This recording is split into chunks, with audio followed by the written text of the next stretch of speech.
저희는 어제 런던을 떠나 새로운 집으로 이사를 왔습니다. 그런데 이런 집은 처음이에요.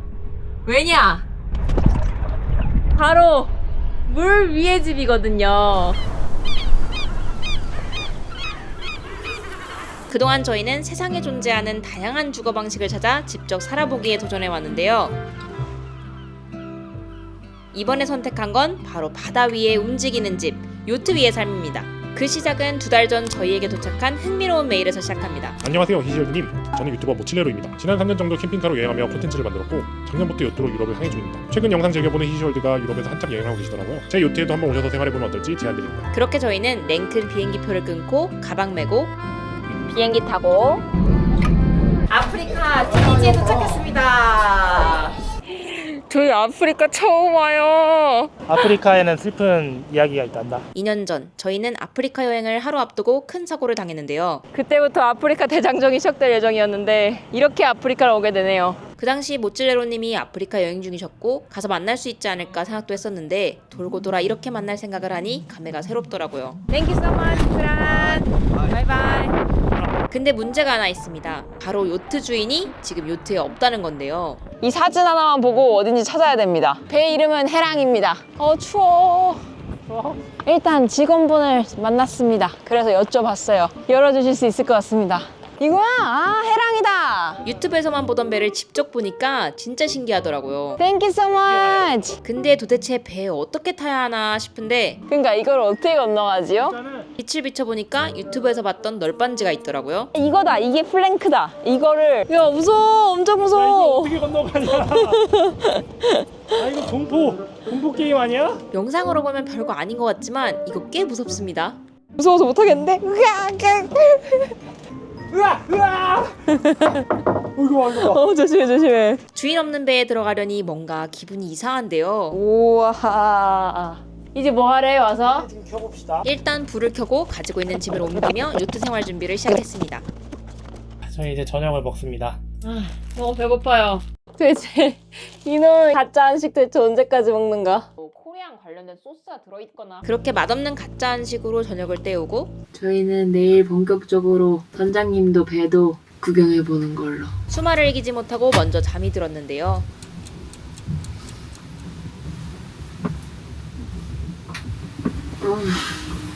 지금 시간 8시 49분.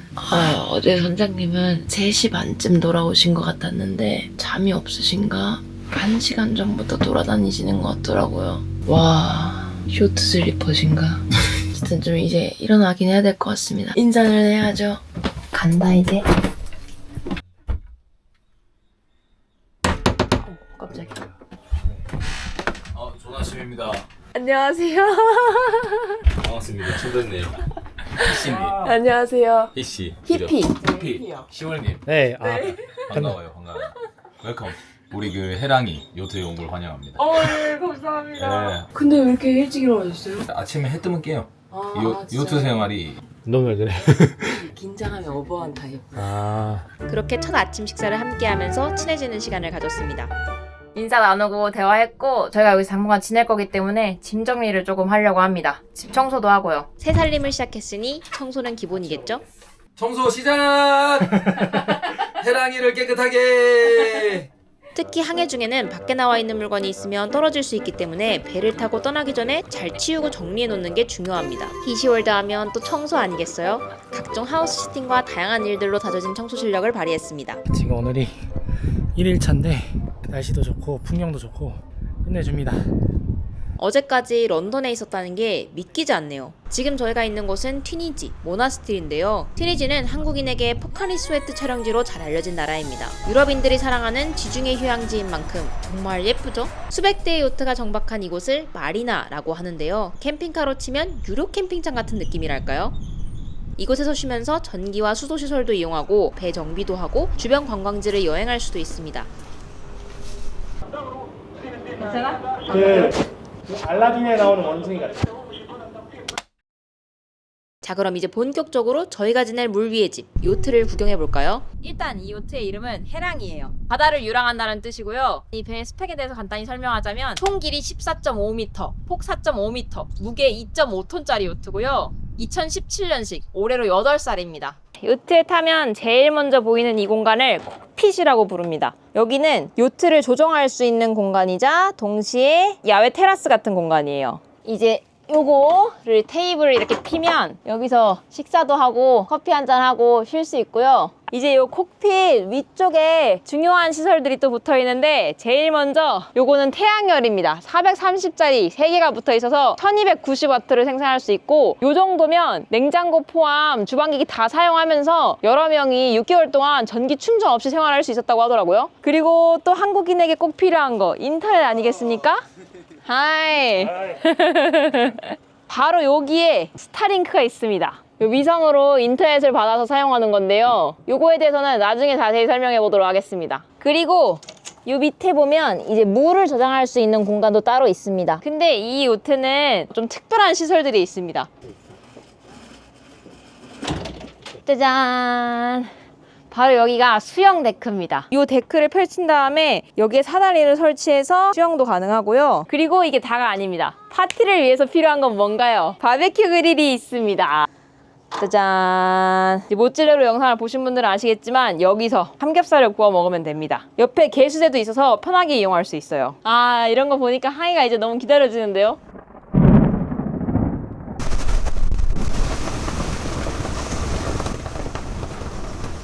자, 그리고 이제 요 콕핏 옆 공간으로 나가면 데크로 이어집니다. 이제 여기는 2개의 돛이 있는데 이 2개의 돛을 조정할 수 있는 공간이자 앉아서 휴식을 취하고 풍경을 감상할 수 있는 공간이에요. 이제 곧 출항하면 저희도 여기서 누워서 쉴 일이 있겠죠? 야, 여기 이렇게 누워서 쉬면 되는 거 아니야? 좋은데 벌써 여행 온 것 같고? 여기 앉아서 보는 주변 풍경이 나름 예쁜데요? 좀 아프리카에 왔다는 느낌이 들어요. 건물이 다 하얗고 파래서 예쁩니다. 라라리리리라라. 그 노래 위험해. 그 뒤에 어떻게 된지 생각해봐. 여자만 살아남았어. 난 죽을 거야. 나는 할머니 될 때까지 살겠네. 선장도 죽었어. 죄송합니다, 선장님. 제가 보낼 뻔했군요.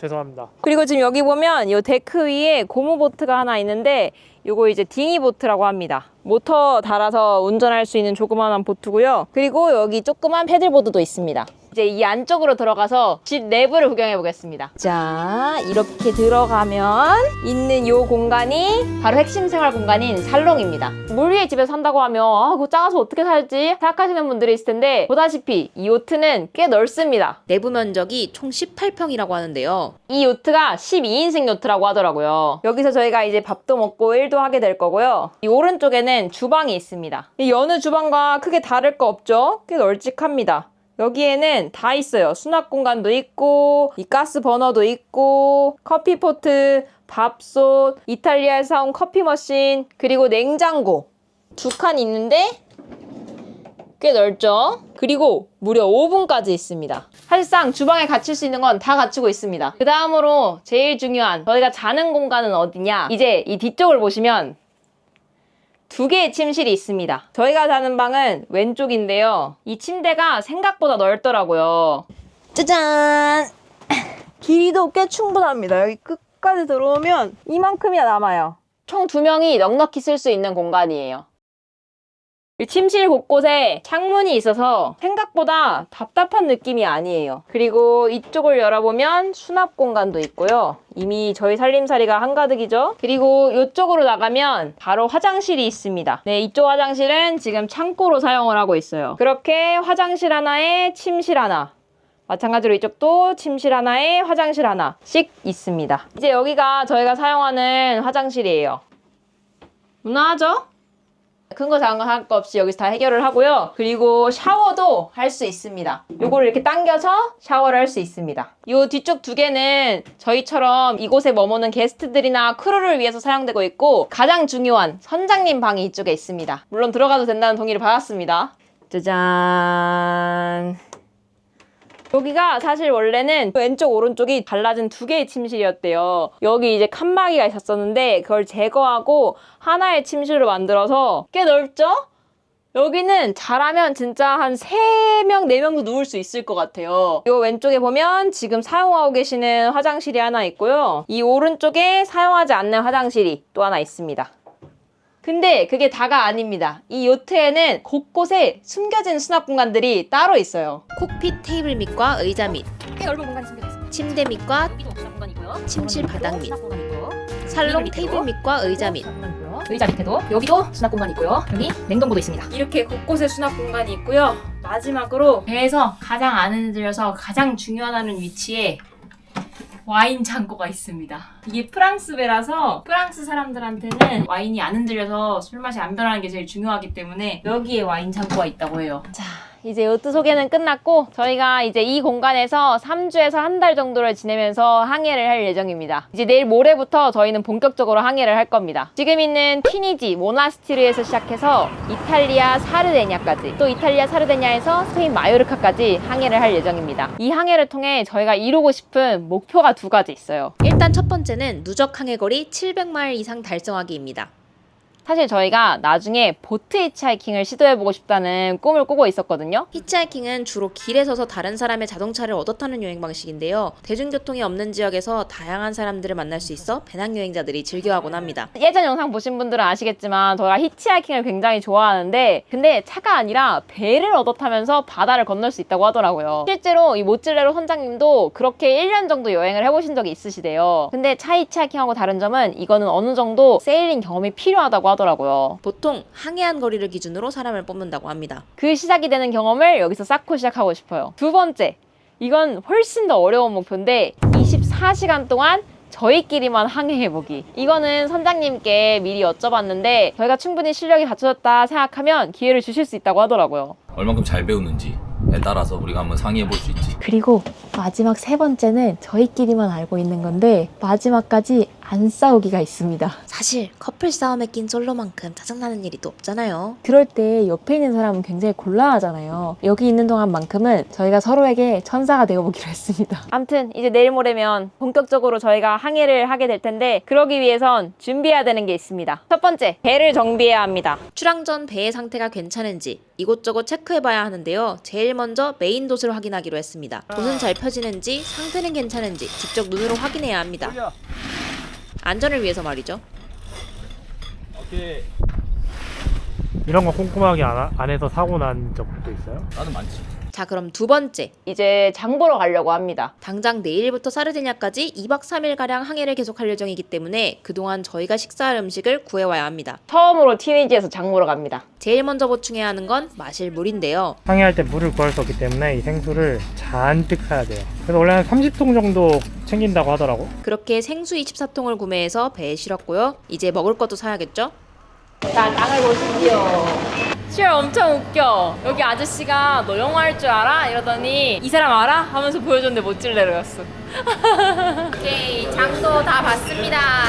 그렇게 장보기를 마치면 배에 식료품을 실어야 합니다. 출항 하루 전 첫 항해를 앞두고 저희는 초보 선원으로서 궁금한 점들을 선장님께 묻기로 했습니다. 항해해서 겪을 수 있는 흔한 사고가 뭐예요? 말이나 아, 오히려 이런 데서 99%. 실제로 선장님이 겪은 사고 대부분도 마리나에서 일어난 사고였더라고요. 다른 데서 1%는 사고 나면 뭐 실종이나 뭐 좌초 이런 거니까 큰 사고지. 제일 위험한 상황은 바람이 안 좋을 때 그게 제일 위험한 상황이에요. 그렇지. 바람이 불면 이렇게 돼. 스페인이거든. 갑자기 센 바람 불 때가 위험해. 예보에 없다가 그렇지. 바다는 그럴 수 있거든. 애초에 항해하다가 센 바람이 계속 있었으면 돛을 작은 사이즈로 해서 안전하게 갔을 건데 바람이 없다가 갑자기 불면 돛을 최대치로 펼치고 있다가 그 강풍을 맞으면 배가 넘어가. 배가 그래서 만약에 넘어가요. 그럼 어떻게 해야 돼요? 그냥 진짜 그냥 바다로 뛰어든다? 아니 배는 오토기처럼 무조건 일어나. 이 배는 침수 안 되게 설계돼 있어. 오. 어떤 바람이 와도. 아, 진짜요? 신기하다. 아, 이게 결국에 다시 이렇게 일어나요? 추가 있어 배 밑에는. 힐이라는. 선박 하단에 배의 중심을 잡아주는 무게추, 킬이 있는데 이것이 배가 좌우로 기울거나 전복되는 것을 막아주고 바람에 의해 배가 옆으로 밀리는 것을 방지해 바람을 거슬러 항해할 수 있게 돕는다고 해요. 불가항력적일 때는 돛을 다 접고 그냥 배 안에 들어와서 버티거든. 그러다 팬이 와서 죽거나 머리가 죽거나 빠져 죽거나 실종이 많이 되지. 마스트가 부러지면. 배가 더 이상 움직일 수 없으니까 먹을 게 없으면 굶어 죽고 멘탈 나가면 죽는 느낌. 다양한 방법으로 죽을 수 있구나. 미리 알고 대비하기 위해 여쭤봤지만 죽을 수 있는 온갖 방법을 듣고 나니 항해가 조금 무서워지더라고요. 그래서 원래 그거 받아 신체 보호가 없어. 배 탈 때 다 받아. 우리도 하나 쓸까? 우리 영상에다가 담아라. 각자의 생명 각자가 책임지는 걸로. 구명조끼도 있어요? 10개 있어. 어디 있어요? 네 의자 밑에. 여기 밑에? 응. 기억해놔. 바다가 조금 잠잠할 때가 봄, 여름이니까 지금부터 겨울까지 계속 세지거든? 그래서 여기 있는 다 요트들도 이제 겨울 보내러 여기 들어오는 거잖아. 겨울철 지중해는 바람이 강하고 폭풍이 자주 발생해 항해가 까다롭다고 하더라고요. 시즌이야 태풍 시즌. 아 그래요? 전반적으로 바람이 좀 세긴 하다 근데. 내일 아니 그냥 이 지중해 바다 전체가 좀 저희는 내일 6시 반에 일어나서 출국하고 첫 항해를 하기로 했고요. 그 전에 마지막으로 해야 되는 일이 남아 있습니다. 나갑시다. 누가 뭐 엄청 비장한 일 하러 가는 줄 알겠어. 이제 이 호스를 가지고 물을 채워야 돼요. 요거 하나가 또 100유로래요. 이런 거 뚜껑 안 잃어버리게 조심해야 됩니다. 그 뚜껑이 하나가 100유로라고? 응. 멋있다 야밤에. 요트의 작은 부품 하나도 다시 구매하고 수리하는데 비싼 돈이 들기 때문에 늘 조심해야 합니다. 이거 100유로짜리니까 잃어버리지 않게 조심하고 이 넘칠 때까지 채우면 된다고 합니다. 물 나온다. 타이머 15분 맞춰놓고 이따 다시 확인하러 와보겠습니다. 이런 것도 무서워해가지고 우리 같은 쫄보들이 어떻게 항해를 하나. 위기와 고난을 극복해내면 인간은 성장하는 법입니다. 또 이시월드 인생 첫 항해 곧 시작합니다. 저희가 막연하게 상상으로만 언젠가 우리도 요트를 타고 여행하는 날이 오겠지? 라고 생각만 했는데 그 꿈에 이렇게 한 발 다가갈 수 있다는 게 그것도 다른 누군가의 꿈을 통해서 그 꿈에 함께 참여하면서 이룰 수 있다는 게 정말 특별하고 감사한 일인 것 같아요. 처음으로 해보는 거라 긴장도 되고 걱정도 많은데 잘할 수 있겠죠? 진짜 긴장 반 설렘 반. 설렘 반, 두근 거는 반. 그리고 사실 저희가 또 물과 관련해서 안 좋은 일을 또 겪기도 했잖아요. 사실 그래서 그런 걱정도 좀 있긴 해요. 내가 이거를 잘 극복해낼 수 있을까? 혹시 또 트라우마가 다시 또 재발하면 어떠나. 지금은 이제 시간이 많이 지나서 너무 거친 강물 이런 것만 아니면 사실 괜찮거든요. 시간이 이제 1년이 넘게 흘렀고 많이 극복해냈다고 생각해서 저희가 이런 도전을 하게 됐습니다. 너무 걱정하지 마시고 안전 제일. 안전 제일. 우린 안전 제일입니다. 우리 선장님이 우리 지켜준댔어요. 선장님이 죽을 일은 없다고 했어요. 모든 걸 잃을 수 있지만 죽을 일은 없다고 했어요. 맞아, 진짜 그렇게 얘기했어요. 네, 저희 그럼 무사히 즐겁게 첫 항해 마칠 수 있게 다음 여행에서 만나요. 저희는 자고 내일 뵙겠습니다. 바이바이. 괜찮은 거 맞지? 네, 좋아? 아니 긴장돼? 무서워. 무서워? 근데 이거 하려고 온 거니까 직접 항해할 수 있다는 게 나한테 되게 설레는 일이야. 나 이렇게 빨리 나갈 수 있다는 걸 맞아갑니다.